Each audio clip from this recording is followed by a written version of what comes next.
Psych Siddharth team మనతో పాటు ఉన్నారు. డిసెంబర్ 12న థియేటర్లో ఏం చేయబోతున్నారు, ప్రేక్షకుల నుంచి ఎలాంటి రెస్పాన్స్ వీళ్ళు కోరుకుంటున్నారు అనేది అడిగి తెలుసుకుందాం. హాయ్ నందు. నమస్తే సార్. ఆనంద కృష్ణ నందు. రైట్, మీకు అప్పటి నుంచి తెలుసు అయితే. రైట్, నిజంగా సో ఈ సినిమా మీలో చాలా ఆనందాన్ని నింపాలని మనస్ఫూర్తిగా కోరుకుంటున్నాను. Love you sir, thank you. Recent టైంలో సో మీలో ఎమోషన్ కావచ్చు, సినిమా మీద ఉన్నటువంటి పిచ్చి మిమ్మల్ని ఎలా సైకోగా మార్చింది అనేది అర్థమవుతుంది ఈ సినిమాతో. సో ఏంటి నందు, అసలు ఈ సినిమా మీద చాలా కాన్ఫిడెంట్గా ఉన్నారు, అట్ ఏ టైం ఎమోషనల్గా ఉన్నారు. ఫస్ట్ ఆఫ్ ఆల్ కాన్ఫిడెన్స్ గురించి మాట్లాడతాను సార్. కాన్ఫిడెంట్గా ఎందుకున్నాము అంటే ఇది మేము సినిమా చేసేసుకుని మన సినిమా బాగుంది అని మేము శంకల్ గుద్దుకోవటం కాదు. Legendary production house like Suresh productions and ఎన్నో ఇండీ ఫిలిమ్స్ని సక్సెస్ఫుల్గా నేషనల్ వైడ్ పెద్ద అవార్డ్ లెవెల్స్కి పంపించి ఫెస్టివల్స్కి అక్కడ గెలిచినటువంటి సినిమాలని బ్యాక్ చేసిన స్పిరిట్ మీడియా, రానా దగ్గుబాటి అన్న, వీళ్ళిద్దరూ కలిసి ఒక ఫాదర్ ఒక సన్ ఇద్దరూ కలిపి మొట్టమొదటిసారిగా ఒక సినిమాని వీళ్ళు ముందుకు తీసుకొస్తున్నారు. సో వాళ్ళిద్దరూ మాకు వ్యాలిడేషన్ ఇవ్వడంతో నా కాన్ఫిడెన్స్ మరింత పెరిగింది సార్. సో కాన్ఫిడెన్స్కి కారణం అది. ఎమోషన్కి కారణం అంటారా సార్, ఇక్కడ వరకు వచ్చే జర్నీని ఎన్నో సంవత్సరాలుగా ఈ కళని కంటూ ఉన్నాను సార్. ఒక నటుడిగా ఇది నేను ఈ కళని కంటూ ఉన్నా, నేను సినిమా చేయాలి, దాన్ని సురేష్ బాబు గారు ప్రజెంట్ చేయాలి, లేదంటే అల్లు అరవింద్ గారు ప్రజెంట్ చేయాలి, సుకుమార్ రైటింగ్స్ అనే బ్యానర్ రావాలి, లేదంటే నాగవంశీ అన్న లాంటి బ్యానర్ అసోసియేట్ అవ్వాలి. ఇవన్నీ చాలా పెద్ద సంస్థలు అన్నీ సార్. మైత్రి, యూవి, వీళ్ళందరితో ఎవరో ఒకరితో నా సినిమా అసోసియేట్ అవ్వాలనేటువంటి ఎన్నో ఏళ్ళ నా కళ అది నెరవేరింది అనే ఆ సందర్భంలో ఎమోషన్ అనేది ఆగట్లేదు. అది మొన్న జరిగిన ఈవెంట్లోనే కాదు, ఇప్పుడు ఆ గుండె అంతే బరువుగా ఉంది. ఈ సినిమా హిట్ అయ్యేంత వరకు అంతే ఇదిగా ఉంటుంది అనుకుంటున్నాను. హిట్ అయినా కూడా హిట్ అవుతుంది, అయిన తర్వాత కూడా ఆ ఎమోషన్ని హోల్డ్ చేసుకుని ఆ కసిని మాత్రం జీవితంలో తగ్గించుకోవద్దు అనే జోన్లో ఉన్నాను సార్. ప్రెస్ మీట్ పెడతారు, అయితే ఖచ్చితంగా ప్రెస్ మీట్ పెట్టాల్సిన అవసరం ఉంటుంది అని అనుకుంటున్నాను. Thank you sir. మీకు ఆ ఫీలింగ్ కలిగింది అంటే ఊరికే కలగదు, కలిగింది అంటే మీకు కూడా ఆ పాజిటివిటీ ఎక్కడో సెన్స్ చేస్తున్నారు. ఈ సినిమా హిట్ కొడతారు ఈ టీం అనేటువంటి ఒక పాజిటివిటీ మీరు సెన్స్ చేస్తున్నారు. We are manifesting sir and we worked very hard and honestly for it. So definitely success press meet పెట్టే రోజు వస్తుంది, డిసెంబర్ 12వ తారీఖు రోజు అని నమ్ముతున్నాను. Okay, so Varun Reddy sir. So మాకు అర్జున్ రెడ్డి తెలుసు, ఈ సిద్ధార్థ్ రెడ్డి తెలుసు. ఏంటి వరుణ్ రెడ్డి గురించి ఇప్పుడిప్పుడే ఇండస్ట్రీలో తెలుస్తుంది, అది త్రూ నందు ద్వారా. సో మీ గురించి ఎక్కువగా చెప్పడం, బట్ అన్నపూర్ణ నుంచి లాంచ్ అయ్యి రామానాయుడులో తేలారు. సో ఏంటి అసలు సైక్ సిద్ధార్థ్ వెనుక వరుణ్ రెడ్డి కష్టాలు ఏంటి, స్క్రీన్ మీద తన పేరు చూసుకోవాలని వరుణ్ రెడ్డి ఎప్పటి నుంచి ప్రయత్నం చేస్తున్నారు? సార్, నేను గత 10 సంవత్సరాలుగా సినిమా జర్నీలో ఉన్నాను. ఫస్ట్ ఫిలిం స్కూల్లో నేర్చుకున్నాను, తర్వాత రోడ్ల మీద ఎలా తీయాలో అది ఒక కొత్త జర్నీ సార్. అది ఫిలిం స్కూల్లో స్టూడియోలో ఎలా తీయాలో నేర్పిస్తారు, కానీ స్టూడియోలోకి రావాలంటే, స్టూడియోలో ఫిలిం రావాలంటే రోడ్ల మీద ఎలా తీయాలో నేర్చుకోవాలి. ఆ తర్వాత సెక్యూరిటీ గార్డ్ దగ్గర ఏం మాట్లాడుకోవాలి రావాలని నేర్చుకోవాలి. అంతే కదా మామ, డెఫినెట్గా. ఒకవేళ మనం పర్మిషన్ లేకుండా షూట్ చేస్తుంటే పోలీసు వాళ్ళు వచ్చి ఐ హట్ అన్నప్పుడు అతనితో ఏం మాట్లాడాలో నేర్చుకోవాలి. ఇవన్నీ తెలిస్తేనే పరిపూర్ణంగా ఫిల్మ్ మేకర్స్ అవుతాం మనం. సో ఆ సెకండ్ జర్నీ ఆఫ్ లెర్నింగ్ సినిమానే నేర్పించింది సార్. సో నేను వెరీ గ్రేట్ఫుల్ అన్నపూర్ణ స్టూడియోకి నాకు బేసిక్స్ నేర్పించినందుకు. తర్వాత సినిమాకే స్వయాన నేను థ్యాంక్ యూ చెప్తాను. ఎలా అంటే ఆ కసి, ఆ ప్రేమ మనకు నేర్పించేస్తుంది సార్. ఇప్పుడు నందు ఫర్ ఇన్స్టెన్స్ రాత్రి రోజు 12, 1, 2 వరకు డిజిటల్ మార్కెటింగ్లో నెక్స్ట్ లెవెల్, అసలు ఇది రీచ్ అవుతుందా లేదా అంత ప్రయత్నం చేస్తున్నందుకే మూవీ చాలా బాగుంటుంది. కానీ అది అందరికీ రీచ్ అవుతేనే కదా ఉంది అని తెలిసేది. ఇప్పుడు మార్కెట్లో చాలా మంచి డిష్ వచ్చింది, అది ఎవరికి తెలియకపోతే ఎవరు తినరు, అది అలాగే ఉండిపోయి పాతబడిపోతుంది. బట్ నందు అది అందరికీ రీచ్ అవ్వాలనే కసితో చేస్తున్నాడు. అది తనకు ముందు లేదు, ఎన్నడూ ఇలా పనిచేయలేదు నందు. నేను 10 ఏళ్ళలో ఎన్నడూ చూడలేదు, నాకు భయం వేస్తుంది ఈ కసి ఏంది అని. అది ప్రేమ సార్. సినిమాని ఎలాగైనా గెలిపియాలి అనే ప్రేమ తనకు అది నేర్పించింది. నాకు రోడ్ల మీద ఎవరితో పడితే వాళ్ళతో జామ్ అయ్యి మంచి క్వాలిటీ సినిమా ఎలా, ఎంత తక్కువ బడ్జెట్ ఉన్నా, ఎంత తక్కువ రిసోర్సెస్ ఉన్నా, దాని ఒక ఫ్రీడమ్తో, జాయ్తో ఎలా తీయాలి అనేది నాకు సినిమా మీద ప్రేమ స్వయాన నేర్పించింది. నందు ఎప్పుడు పరిచయం అయ్యాడు మీకు? మీతో ఫ్రెండ్షిప్ బాండ్ అనేది ఎప్పుడు మొదలైంది?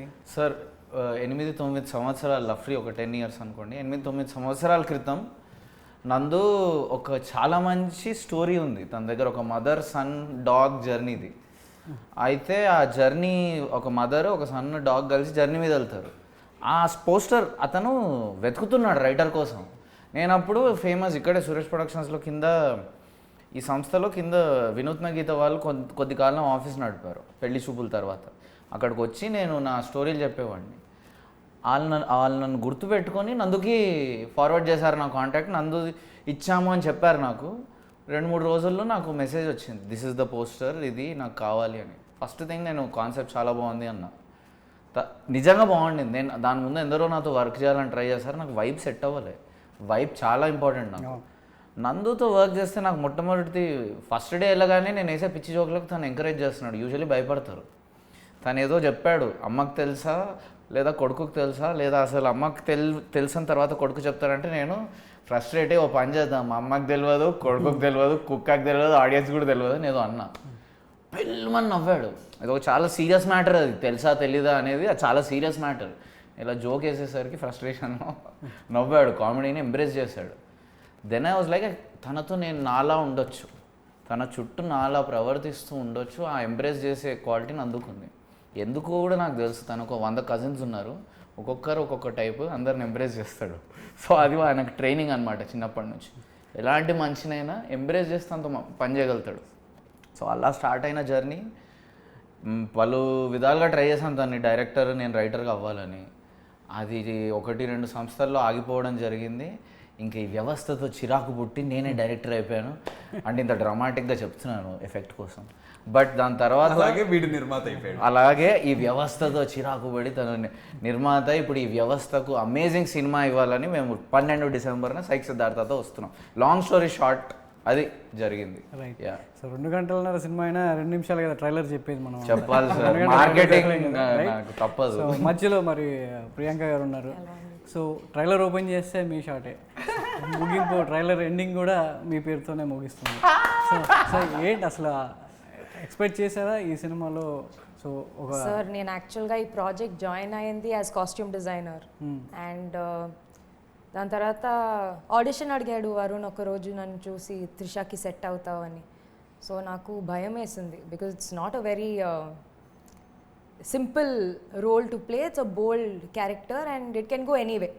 Either we can go extremely sophisticated or it can go complete opposite. Yeah, it could go wrong. నన్ను నమ్ము అన్నాడు. నమ్మాను.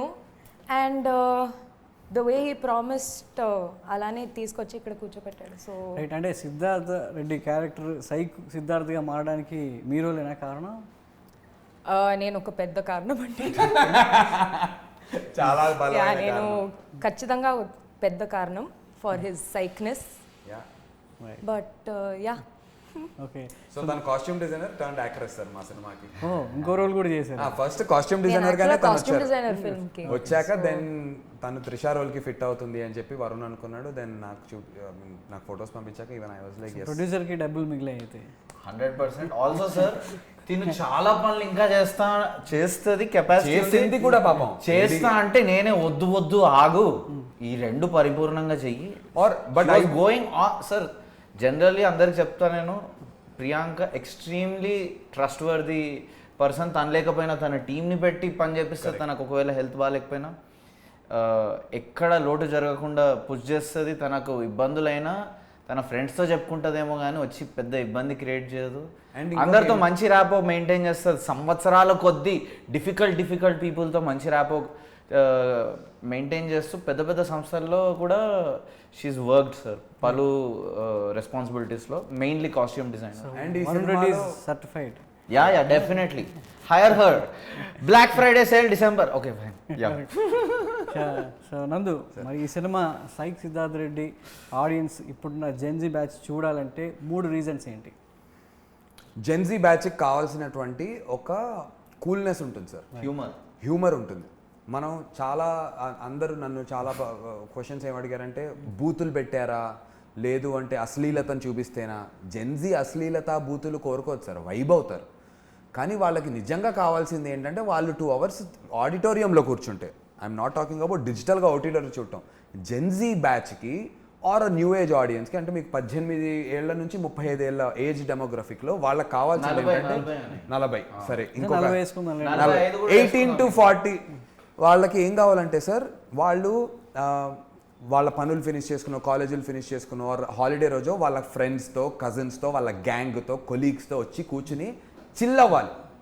వాళ్ళకి అందులో ఎంత అద్భుతమైనటువంటి ఒక కథ ఏదో ఉంది, ఆ కథలో మీకు అంటే ఇంటర్స్టెల్లార్ లాంటి లేయర్స్, వాళ్ళకి అంత ఆలోచించారు సార్. అలాంటి సినిమాని అలాగే చూస్తారు, ఇలాంటి సినిమాని ఇలాగే చూస్తారు. All that they want is vibe అవ్వాలి. ఆ వైబ్ అవ్వాలి అనేటువంటి దానికి కావాల్సిన complete content, not just with story, not just with dialogues, not just with acting, but film making, grammar నుంచి, ఎడిట్ స్టైల్ నుంచి, మ్యూజిక్ దగ్గర నుంచి ప్రతిదీ కూడా ఆడిటోరియం ఎక్స్పీరియన్స్ని హై లెవెల్లో ఇది ల్యాండ్ చేస్తుంది sir psych Siddharth. That is the major reason if I have to tell you. Okay, ఆ వైబ్ తీసుకురావడానికి మీరు ఎలా కష్టపడ్డారు? చూస్తే అట్టపెట్టెలు పెట్టుకొని తిరుగుతున్నారు, బే బాడీతో కనబడుతున్నారు. Yes sir. సో ఫేస్ అంతా సో మొత్తం సైకిజన్ లాగా, అవును సార్, నార్మల్ గాయస్ లాగా బయట కొంతమంది కనిపిస్తుంటారు, అలా మారిపోయారు. సో ఆ వైబ్ తీసుకురావడానికి నందు ఎలా కష్టపడ్డారు? వరుణ్ రెడ్డి మిమ్మల్ని ఎన్ని తిప్పలు పెట్టారు? వరుణ్ రెడ్డి తిప్పలు మాకు ఏ రోజు కూడా మా ఇద్దరి మధ్య, అంటే సినిమా యాక్టింగ్ వీటి కోసం వైబ్ తీసుకురావడానికి మా ఇద్దరి మధ్య ఏ రోజు విభేదాలు ఆ విషయంలో అయితే ఎట్టి భేదాలు ఏమీ రాలేదు అసలు. అలాంటివి ఎప్పుడు లేదు సార్.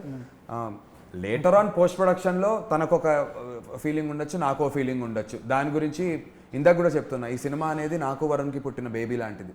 మేమిద్దరం ఒక రిలేషన్షిప్లో ఉంటే మాకున్న బేబీ లాంటిది.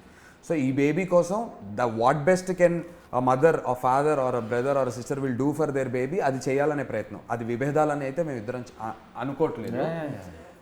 కానీ ఈ వైబ్ తీసుకురావడానికి సార్ ప్రతి ఒక్క విషయంలో చాలా చాలా ప్రిసైజ్ టు ద, అంటే అటెన్షన్ టు డీటెయిల్ ఇవ్వటం జరిగింది. మేము ఫస్ట్ నుంచి కూడా రైటింగ్ స్టేజెస్లో ఉన్నప్పుడు కూడా మేము ఎప్పుడు అనుకునే వాళ్ళం గాడ్ ఈజ్ ఇన్ డీటెయిల్స్ అని చెప్పి. సో ఆ అటెన్షన్, ఆ డీటెయిల్స్కి చాలా అటెన్షన్ ఇచ్చేవాళ్ళం సార్. నువాన్సెస్, ఇప్పుడు ఫర్ ఎగ్జాంపుల్ ఉట్టి ఈ ప్రమోషనల్ ఇదే ఉంది, నార్మల్గా ఒక పోస్టర్ వేసి వదిలేచ్చు, కాదు ఈ అట్టపెట్టెలు కూడా పెడదాం, ఇది కూడా ఈ ఇంటర్వ్యూ కూడా వాళ్ళకి ఆ వైబుని ఇవ్వాలి, ఏదో డిఫరెంట్గా ఉన్నారనో, లేదు అంటే మొన్న నేను ఈవెంట్కి వచ్చినప్పుడు డబ్బా వేసుకొని వచ్చానను. ఇలా ప్రమోషన్స్కే ఇంత చిన్న నువాన్సెస్ ఆలోచిస్తాం అంటే సినిమాలో ఎంత ఆలోచించుంటామో చూడండి సార్. సో అన్ని డిపార్ట్మెంట్స్లో వరుణ్ అది లోడ్ చేశాడు ఆ వైబ్ని. మ్యూజిక్ తను తీసుకున్న విధానం, Smaran Sai one of the best albums అవుతుంది సార్. మీకు సినిమా రిలీజ్కి ముందు మిలియన్స్ ఆఫ్ వ్యూస్ అందరూ రీల్స్ చేస్తూ ఉండకపోవచ్చు గాక, చాలా సినిమాలు సినిమా చూస్తున్నంతసేపు చాలా వినసొంపుగా, చాలా ఆహ్లాదాన్ని కలిగిస్తాయి ఆ సంగీతాన్ని వింటుంటే, స్పెషల్లీ బ్యాక్గ్రౌండ్ స్కోర్ వింటుంటే. దాన్ని ఒక నెక్స్ట్ లెవెల్కి డెలివర్ చేశాడు సార్. మ్యూజిక్ గురించి మాట్లాడుతున్న లిరిక్స్ వరుణ్ ఇంకా రోహిత్ రాశారు. బ్లూ ఎల్లో అనే సాంగ్ ఓపెన్ అవుతుంది సార్. మా ఎగ్జిక్యూటివ్, మా లైన్ ప్రొడ్యూసర్ రోహిత్ కూడా వీళ్ళిద్దరూ కలిసి రాశారు. ఆ సాంగ్ గురించి Oscar award winning writer, lyric writer Chandrabose garu phone చేసి ఆ పాట వింటుంటే ఇలా కూడా అప్రోచ్ అవ్వచ్చా ఒక పాటని, అరే ఈ కోణంలో కూడా ఆలోచించచ్చా అనేటువంటి ఫీలింగ్ని నాకు కలిగించారు నందు మీరు, వెరీ ఇన్స్పైరింగ్ అని ఆయన చెప్పారు. అదే కదా, అందుకే కొత్తగా ఆలోచిస్తేనే కదా నాకు ఇప్పుడే తెలిసింది. నేను blown, this is such an honour sir. నాకు అంత గొప్ప టెక్నీషియన్, అంత గొప్ప ఆర్టిస్ట్ నన్ను చిన్నగా అసలు ఇంత మాట నా మీద, నా వర్క్ మెచ్చుకున్నందుకు నేను ఫర్ ఎవర్ గ్రేట్ఫుల్ సార్. నేను ఇప్పటి నుంచి ఇంకా లాంగ్వేజ్ మీద పట్టు సాధించి ఇంకా మిమ్మల్ని ప్రౌడ్ చేయాలనే ఇది చిన్న రెస్పాన్సిబిలిటీ కాదు. ఆ ప్రయత్నంలో ఉంటా, నా ఒరిజినాలిటీని ఇంకా డిగ్ చేస్తాను. Thank you so much Chandrabose garu, wherever you are, love you so much. So Varun garu, అంటే ఈ కథ ముందే మీరు ఒక షార్ట్ ఫిల్మ్ గానో ఒక డెమో ఫిల్మ్గా తీశారని చెప్పి తెలిసింది. సో దాని తర్వాత అది నందుకు నచ్చి దాన్ని కంబ్యాక్గా ఇప్పుడు సైక్ సిద్ధార్థ్గా మార్చారు స్ప్రింట్ మీడియాలో. సో ఆ మధ్యలో ఏం జరిగింది? ఆ డెమో ఫిలిం బయట ఒక ఓటీటీ ప్లాట్ఫామ్ కూడా కొనుక్కోవడానికి రెడీగా ఉన్నప్పుడు నందు ఆపేసి దీన్ని మంచి ప్రాజెక్ట్గా తీసుకొచ్చేసి మీ డ్రీమ్ని ఫుల్ఫిల్ చేయడానికి నందు ఒక అడుగు వేశారు. సో అది నందు చూడకపోతే ఓటీటీ ప్లాట్ఫామ్కి ఇచ్చేసి అయ్యేదిగా? అలా వెళ్ళిపోయేవాడిని. బట్ ఇవన్నీ తిన వల్ల తన వల్ల అనడం కన్నా నా లోపల ఆల్రెడీ ఉంటేనే ఎవరు గెలిపితే బయటకు వస్తారు సార్. ఇప్పుడు నేను కోపం అయ్యి నీ వల్లే అయ్యానడం చాలా ఇమ్మెచ్యూర్ సార్ అది. అలాగే నందు ఒక క్యాటలిస్ట్ ఆ టైంలో. మా ఇద్దరికి కలిసి ఒక విపరీతమైన గొప్ప సినిమా తీయాలని ఎప్పటి నుంచో ఉంది. కరెక్ట్. ఓకే, కలిసిన మొదటి రోజు నుంచి అదే ఉంది మాకు. అండ్ ఇద్దరం ఒక లైన్ కూడా అనుకునేవాళ్ళం, సారీ టు ఇంటరప్ట్ మామ. మా ఇద్దరి పేరు అంటే యాజ్ అ కాంబినేషన్గా మేము IMDb's టాప్ బెస్ట్ ఫిలిమ్స్లో మన ఇద్దరి సినిమా ఉండాలి అనేది మా బలమైనటువంటి కోరిక డే 1 నుంచి. అట్లీస్ట్ తెలుగు IMDb అట్లీస్ట్ అస్సలు కాదు సార్, అది చాలా గొప్ప లిస్ట్. వరల్డ్ పెద్దది కాబట్టి మన తెలుగు పరిశ్రమలో ఉండే IMDb టాప్ 10 మూవీస్లో మనం చేరగలుగుతాం అనే నమ్మకంతో వెళ్ళాం. ఈ మూవీ తీసుకెళ్ళాలి అక్కడికి, అండ్ నాకు గట్టి నమ్మకం తీసుకెళ్తాదేమో. వరుణ్ సార్ ఆ రోజున ఓటీటీకి అమ్మున్నా కూడా ఇంత పేరు వచ్చేసేది. కాకపోతే నేను చూసింది ఒకటే ఏంటంటే దీని పొటెన్షియల్ ఇంకా ఉంది. అతను తనకున్నటువంటి తనకి తెలుసు పొటెన్షియల్ ఉందని, నా ఒక్కడికే తెలుసని కాదు, కానీ తనకు కొన్ని పరిస్థితులు ఉండొచ్చు. నేనేం చేశానంటే ఒక ఫ్రెండ్గా, ఒక బిగ్ బ్రదర్గా ఆ పరిస్థితులని తను మర్చిపోయేలాగా చేయగలిగాను అంతే. చేసి నమ్మకం కలిగించా నిల్చుంటాను అని. ఇంకోటి సార్, నేను ఇది అని నాకు ఒక ఐడియా ఉంటుంది సార్, లోపల ఎక్కడో మనకు ఉంటుంది. అది అలా ఆ ఫిలింని అలా ఇచ్చే డైరెక్టర్గా నేను అవ్వచ్చు, అది తక్కువ చూపు కాదు. అలా డైరెక్టర్స్కి నా జోహార్, అలాంటి వాళ్ళందరి నుంచో నేను నేర్చుకున్నాను. కానీ I think I belong here. నేను ఇది హ్యూమిలిటీతో చెప్తున్నాను. నేను ఇదేదో చిన్న చూపుతో అనట్లేదు వాళ్ళను. నాకు చాలా కళలు ఉన్నాయి, చాలా అంబిషన్స్ ఉన్నాయి. ఇలాంటి రియల్ కాన్స్ వరకు వెళ్ళిన టెక్నీషియన్, అందరు టెక్నీషియన్స్ కరెక్ట్ హైలీ. మా ఎడిటర్ ప్రతీక్ ఇండస్ట్రీలో one of the best trailer editors. చిన్న వయస్సు కాబట్టి మూవీ ఛాన్స్ ఇంకా రాలేదు, వస్తుంది సార్ ఇప్పుడు. తను మాకు కూడా అందనంత బిజీ అవుతాడు, కానీ అంత బిజీ అయినా నేను పట్టుకొచ్చి నా సినిమా తనే ఎడిట్ చేయాలి. గొప్ప టెక్నీషియన్స్. నందు is one of the best actors. మీకు తెలుస్తుంది ఈ మూవీ తర్వాత, మీరే అంటారు, నేను అనడం కాదు, మీ ఆడియన్స్ కూడా అంటారు. సో ఈ శైలిలో నేను ఒక మంచి డైరెక్టర్ హూ వర్క్స్ ఇలాంటి టీమ్స్తో, ఇలాంటి గొప్ప లెజెండరీ సంస్థల్లో నా చోటు ఉందని నా ముందు నుంచి నా ఫీలింగ్ ఉండింది సార్. అండ్ ఆ ఫీలింగ్ని తను క్యాటలిస్ట్గా పోపేస్తే బుస్సు అంటుంది కదా, తను అలా బుస్సుగా ఏదో వేసాడు నాలో. నాకు ఒకవేళ తీయాలని లేకపోతే తను ఏం చెప్పినా నేను తీయను సార్. వెళ్ళిపోతా ఓటీటీకి, నందు అలాగే అంటాడు అని. నాకు ఉంది గట్టిగా, ఒకరు చెప్పాలి ఆ టైంలో, ఎవరో ఒకరు ఇలా చేయరా అని చెప్తే చాలు. అండ్ నువ్వు చెప్పావు, అవుట్. అక్కడ నుంచి ఎన్నో జరిగి తనే ప్రొడ్యూసర్కి వచ్చాడు. వేరే సంస్థల్లో కూడా వచ్చింది. ఈ ప్రాజెక్ట్కి క్వాలిటీ అంత, కానీ ఆ క్వాలిటీ నిలబడాలి లాస్ట్ వరకు అంటే దీనికి కరెక్ట్ ప్రొడ్యూసర్ రావాలి, హూ విల్ ట్రస్ట్ దిస్. ఇదిసే ఇంత తిక్కతో, ఇంత ఎవ్వరు నమ్మని క్రేజీనెస్ని, క్రేజీ అందరికి అర్థం అవ్వాలని అంటాను సార్. నాకైతే ఇదే కరెక్ట్ అనిపిస్తుంది. ప్రపంచం సార్, అప్పుడప్పుడు మనం అగేన్స్ట్ ద ప్రపంచం కూడా మనం కరెక్ట్ అనుకోవాలి. నాకు ఇదే కరెక్ట్ అనిపిస్తుంది. నేను తీసే పద్ధతే కరెక్ట్ అనిపిస్తుంది. ఇది ఫూల్ ప్రూఫ్ పద్ధతి, ప్రతిసారి సక్సెస్ ఇప్పించగలిగేంత ఎనర్జీ ఉన్న పద్ధతి. ఇది ఇప్పుడే స్టార్ట్ చేసాం. ఇది బహుశా ఈ పద్ధతిలో 1%, 2% మేము ఎతికి తీసాం. ఇంకెంతో ఈ కొత్త గ్రామర్లో ఇంకెంతో ఉంది. అండ్ అదంతా సక్సెస్తో కూడిన గ్రామరే. అండ్ మేము ఇద్దరం కలిసి ఒక సంస్థని ఏర్పాటు చేసుకున్నాం సార్. తనది కీప్ రోలింగ్, నా ప్రొడక్షన్ హౌస్ పేరు నందునెస్. మేమిద్దరం కలిసి ఒక కంపెనీని రిజిస్టర్ చేసాం. It's called the INDI guys film company. So దాని నుంచి మేము మేము కలిసి ప్రొడ్యూస్ చేస్తాం. వేరే డైరెక్టర్స్కి, కొత్త యాక్టర్స్కి మాకు కొద్దిగా ఇంకొంత మేము చేసుకునే రోజు వచ్చే వరకు మేము సినిమాలు చేస్తాం. తను ఆ బ్యానర్లో తను డైరెక్టర్గా చేస్తాడు, నేను ఇంకో డైరెక్టర్తో హీరోగా చేసుకుంటాం. కానీ మేమిద్దరం కలిపి చాలా కొత్త టాలెంట్ని, ఈ young INDI films that can make it to a larger ఆడియన్స్ని ఎంకరేజ్ చేయాలనేది మా ఇద్దరి కోరిక సార్. నందు, ఈ సైక్ సిద్ధార్థ్తో సో మీలో ఉన్నటువంటి డైరెక్టర్ కావచ్చు, మీలో ఉన్నటువంటి యాక్టర్ ఎంతవరకు హ్యాపీగా ఫీల్ అయ్యాడు? సో అది December 12 సార్ రిఫెక్ట్ అవుతుందంటారా? నాలో ఉన్నటువంటి డైరెక్టర్ వరుణ్ని కలిశాక అసిస్టెంట్ డైరెక్టర్ అయిపోయాడు సార్. నేను ఎంతో నేర్చుకోవాలి. నాలో డైరెక్టర్ ఉన్నాడు అనుకుని వరుణ్ని రైటర్గా నేను తెచ్చుకుని, వరుణ్ యాక్చువల్గా డైరెక్టర్, నాలో ఒక అసిస్టెంట్ డైరెక్టర్ మాత్రమే ఉన్నాడు. ఒక డైరెక్టర్ పనిచేస్తుంటే ఒక అసిస్టెంట్ డైరెక్టర్గా ఒక మన స్టోరీ సిట్టింగ్ రూమ్లో డిస్కషన్స్ జరుగుతాయి సార్.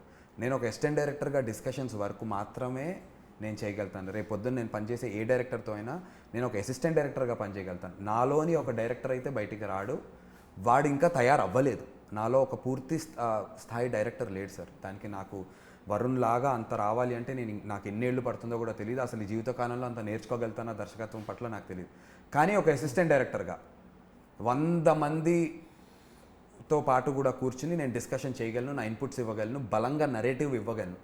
సో నాలోని అసిస్టెంట్ డైరెక్టర్ అయితే నా డైరెక్టర్ని నా డైరెక్టర్ చెప్పినవన్నిటికీ చాలా సంతోషపడ్డాడు. ఓకే నా డైరెక్టర్ చాలా బాగా చేస్తున్నాడు అని ఫుల్ సాటిస్ఫైడ్ సార్. ఇంకా హీరోగా అంటారా యాక్టర్గా ఫుల్ ఫ్లెడ్జెడ్ సార్. నాలో ఎవరు చూడనటువంటి అన్ని రకాల యాంగిల్స్ని, నాలో ఎవరు చూడనటువంటి ఒక సైక్ని నా బ్రెయిన్లోకి వెళ్ళిపోయి నా సబ్ కాన్షియస్ని ట్రిగర్ చేసి నాలోని బెస్ట్ వరుణ్ తీసుకొచ్చారు sir. Fully satisfied. Right. So all the best guys. December 12th thank you sir. థియేటర్లో యంగ్స్టర్స్కి మన జెంజీ బ్యాచ్కి అంతా కూడా ఒక Yes, వైబ్ sir. ఇవ్వాలి. Thank you. సో నవంబర్ ఎలాగైతే ఇండస్ట్రీకి ఒక మంచి వైబ్ వచ్చిందో హిట్స్తో, సో డిసెంబర్ కూడా అది కంటిన్యూ అవ్వాలి. Thank you, next year sir. కూడా సో సక్సెస్ అనేది కంటిన్యూ అవ్వాలి. సక్సెస్కి మీరు ఇచ్చే నిర్వచనం కొత్తగా ఉండాలని మనస్ఫూర్తిగా. Thank you sir. మీ బ్లెస్సింగ్స్ కావాలి so sir. All the best. Thank you so much.